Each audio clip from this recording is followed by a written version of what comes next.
Hello there, you beautiful people, and congratulations! You made it to the end of the numbers section of the Python Bible.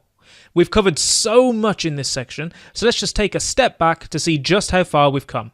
By the end of this lecture, you'll be feeling pretty fantastic about yourself for all the stuff you've covered, and you'll be pretty confident that you've fully digested all the information. And if not, you'll know what parts of this section you might need to brush up on. So let's get into it. We started by having a look at how to do basic algebra in Python. In that lecture, we introduced the concept of mathematical operators, which we said were just special symbols that let Python know which mathematical operation to do. We learned how to add, subtract, multiply and divide numbers, as well as learning about the modulo function, which just finds the remainder of a division. You also learned about a key difference with division between Python 2 and Python 3. In Python 2, division always used to give you back an integer or a whole number, which used to cause all kinds of problems. But now in Python 3 that's been fixed and divisions always give back floats. We then introduced what a float actually was, and we learned that floats are just a data type for storing decimal numbers, which are very useful and they come up all the time.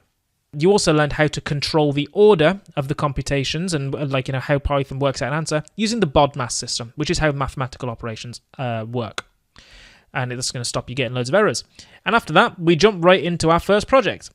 Our project was to use everything we know so far about variables and numbers to make a health potion functionality for a video game. In this project, we learned how numbers are used in programs to represent real-life concepts such as health and difficulty. We also learned how to import external Python modules into our code for added functionality using the import keyword. We used Python's random module to help us make a random number generator. We also learned how to cast variables from different types, particularly from a float into an integer.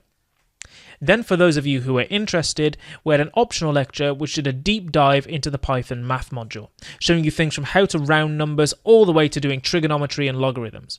The main takeaway from this lecture was that Python is very capable programming language for all the mathsy stuff, but be sure to check out the NumPy, SciPy and Pandas libraries if you're looking to do more complicated stuff like scientific data analysis.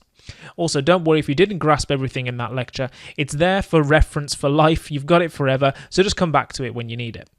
I mean, wow, just give yourself a big pat on the back for how far you've come. I'm honestly so proud of you, and you should be too. We've covered a heck of a lot of ground in this section, so to make sure you've got the key points down, we have some quizzes and coding challenges coming up to check your learning. After that, you'll have fully completed the numbers section of the course, and you can officially call yourself a Python maths wizard, if such a thing exists.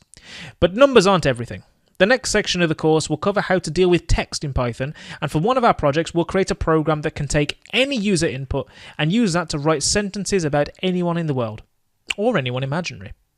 It's going to be a really amazing section of the course as text is so fundamental to many user experiences that you're going to be creating with your programs. So good luck with the quizzes and code challenges that are coming up, and I'll see you in the next section to learn all about text in Python.